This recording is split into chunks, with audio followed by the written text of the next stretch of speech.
നമസ്കാരം. എൻ്റെ ഈ കുഞ്ഞു ചാനലിലേക്ക് ഏവർക്കും സ്വാഗതം. വാസ്തുശാസ്ത്രപ്രകാരം ഒരു വീടിൻ്റെ ഏറ്റവും പ്രധാനപ്പെട്ട ഭാഗങ്ങളിൽ ഒന്നാണ് കന്നിമൂല അഥവാ തെക്ക് പടിഞ്ഞാറേ മൂല. ഈ ഭാഗം കൃത്യമായി പരിപാലിക്കുന്നത് കുടുംബത്തിൽ ഐശ്വര്യവും സമാധാനവും നിലനിർത്താൻ സഹായിക്കുമെന്നാണ് വിശ്വാസം. കന്നിമൂലയുമായി ബന്ധപ്പെട്ട് ശ്രദ്ധിക്കേണ്ട പ്രധാന കാര്യങ്ങൾ ഞാൻ ഇനി പറയുന്നവയൊക്കെയാണ്.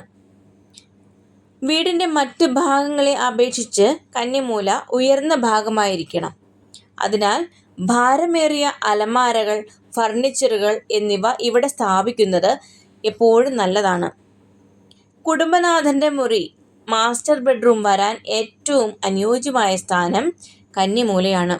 ഇത് വീട്ടുകാരന് മാനസികമായ കരുത്തും തീരുമാനങ്ങളെടുക്കാനുള്ള കഴിവും നൽകുമെന്ന് വിശ്വസിക്കപ്പെടുന്നു.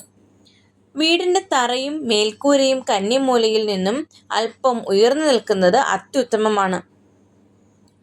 കന്നിമൂലയിൽ ഒരു കാരണവശാലും കുറച്ച് കാര്യങ്ങൾ വരാൻ പാടില്ലാത്തതായിട്ടുണ്ട്.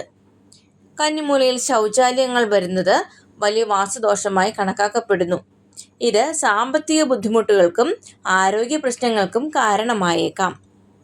ഈ മൂലയിലൂടെ മലിനജലം ഒഴുകിപ്പോകുന്ന രീതിയിൽ കുഴികളോ പൈപ്പുകളോ നിർമ്മിക്കരുത്. ഭൂമിക്കടിയിൽ വെള്ളം സംഭരിക്കുന്നതോ കുഴിക്കുന്നതോ ആയ ഒന്നും ഈ ഭാഗത്ത് വരാൻ പാടില്ല. അതായത് കിണർ, സെപ്റ്റിക് ടാങ്ക് അങ്ങനെയൊക്കെ പോലുള്ളവ ഒന്നും അവിടെ വരാൻ പാടില്ല. കന്നിമൂല എപ്പോഴും ഭൂമി തത്വം ആയതിനാൽ, അതായത് ഭൂമിയോട് ചേർന്ന് അല്ലെങ്കിൽ ഭൂമിക്ക് ഉയർന്നു നിൽക്കുന്നതിനായതിനാൽ അവിടെ കുഴികൾ വരുന്നത് ദോഷകരമാണ്. അഗ്നികോണിലാണ് അടുക്കള വരേണ്ടത്, അതായത് തെക്ക് കിഴക്കേ മൂല. കന്നിമൂലയിൽ അടുക്കള വരുന്നത് ഒഴിവാക്കുക. ശുചിത്വം പ്രധാനമാണ്.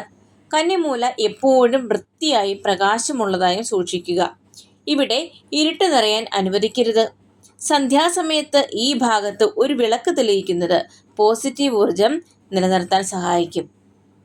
എൻ്റെ ഈ കുഞ്ഞു ചാനൽ നിങ്ങൾക്കെല്ലാവർക്കും ഇഷ്ടപ്പെട്ടാൽ ദയവായി സബ്സ്ക്രൈബ് ചെയ്യാനും ബെല്ലൈക്കൺ എനേബിൾ ചെയ്യാനും മറക്കരുത്. Thank you for watching.